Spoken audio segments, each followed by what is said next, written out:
Hi, writers. Welcome back. I'm so happy to see you.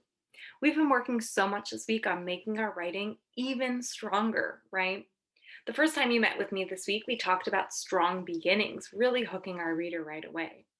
We also talked about key details, making sure to only keep the important things and leave out the unimportant stuff. And today we're going to be talking about word choice. Now, you might be thinking, Miss Palumbo, word choice. I know so many words. Easy peasy.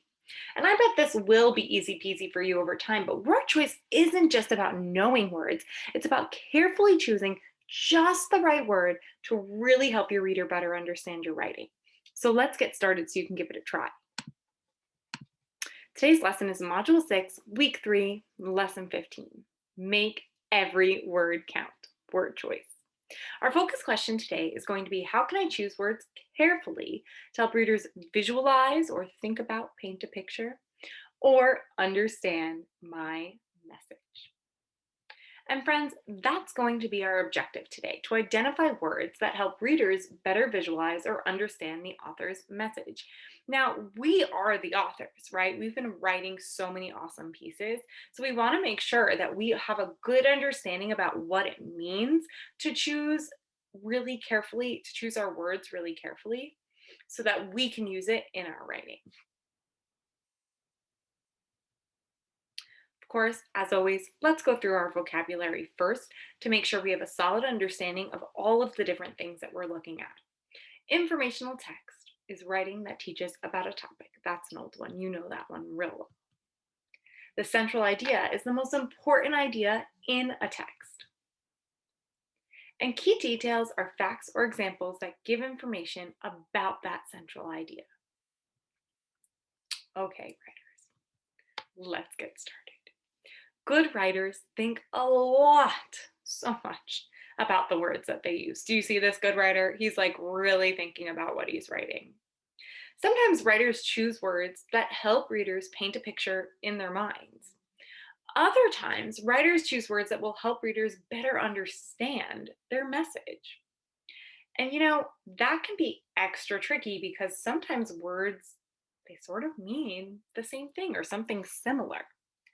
Like this girl, right? She looks a little cold, right? Could you shiver? She looks a little cold.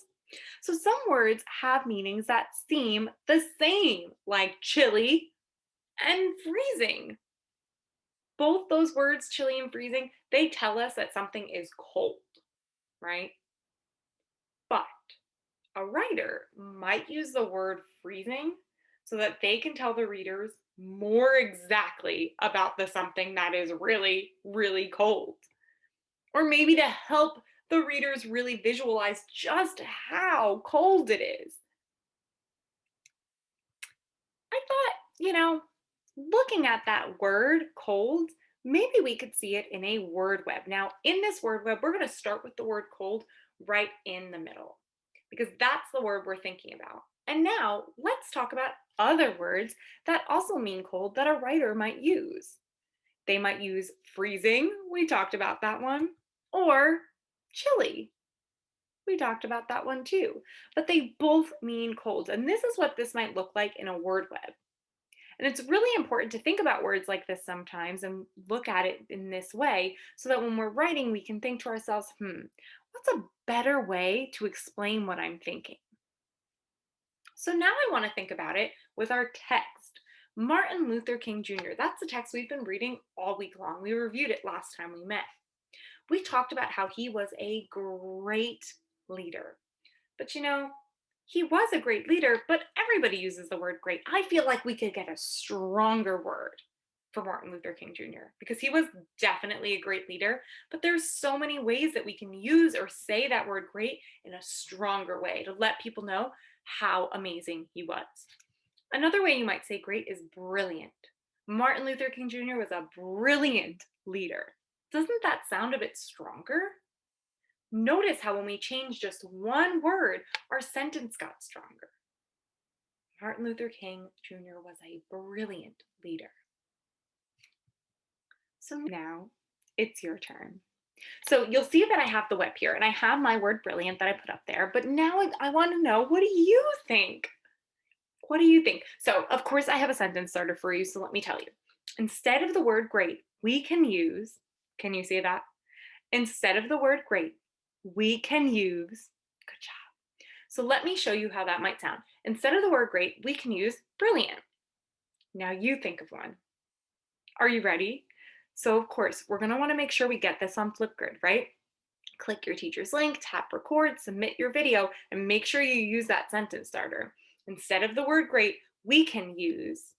Now remember, just like our word web for cold, we're using this word web to create different ideas to use for the word great, but we want them to be strong words, words that help our reader better understand just how amazing Martin Luther King Jr. was. Now, wait a second. We've been doing a lot of work at the end of these lessons lately. Today, you're not done here. Today, after you get your video on Flipgrid, let's go over that sentence one more time. Instead of the word great, we can use perfect. After you get that video on Flipgrid, open up your writer's notebook and we're going to practice making every word count. So what you'll notice here, there are a whole bunch of sentences with two different options for words. Now, neither word is wrong, but one is stronger, and that's the word we're looking for. Strong words, making every word count. Let me read you the first one. Our teacher read a good book. Not wrong, but not super strong. Our teacher read a wonderful book. Which word sounded a bit stronger to you? If you think it was good, put your hands on your head. If you think it's wonderful, put your finger on your nose. Are you ready to see which one it is? Yeah, wonderful is such a strong way to say it. Our teacher read a wonderful book. This sounds so much stronger than the word good, right? So you're going to want to complete this as soon as you're done with Flipgrid. So remember, first you're starting on Flipgrid, giving another word for great when we're thinking about Martin Luther King Jr. And then you'll open up your writer's notebook and finish this, practicing to make every word count. Take your time and be sure to get a grown-up to help you read these sentences so that it's easier for you to understand which one is the stronger word. Good luck, guys. Bye. See you soon.